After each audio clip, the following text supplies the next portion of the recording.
Au hasard d'un livre. Message du livre du bonheur. La source unique de tous les biens. L'aide humaine, nous le savons, nous fait souvent défaut. Nous savons également que la source de tous les biens est l'esprit qui est en nous. Cependant, au cours d'une affaire qui nous tient à cœur, nous mettons notre espoir en Madame X ou en Monsieur Y. Et lorsqu'ils nous déçoivent, nous tenons tout pour perdu. Nous agissons comme des gens qui ne compteraient pour avoir du pain que sur le boulanger du coin et qui se croiraient voués à la famine lorsque ce boulanger serait par hasard fermé. D'abord, il y a d'autres boulangers. Ensuite, et surtout, il y a les grands champs de blé du monde. Il importe de bien nous mettre en tête que les possibilités que nous apportent les gens auxquels nous avons affaire sont un effet, non pas une cause.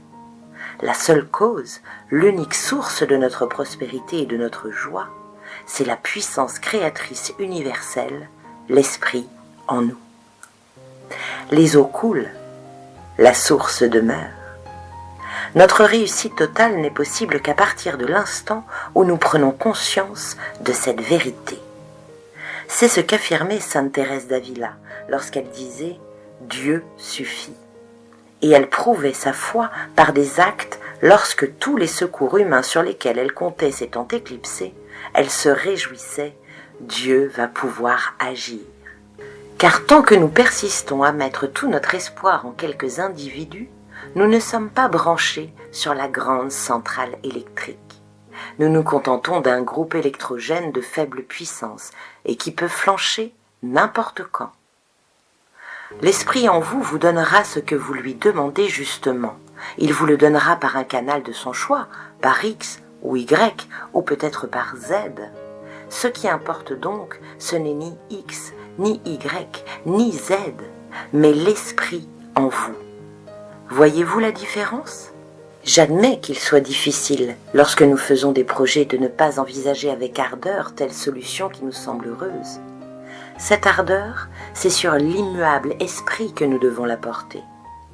Il faut un certain courage, le courage du passager qui doit quitter le navire qui fait naufrage pour se jeter dans le canot de sauvetage.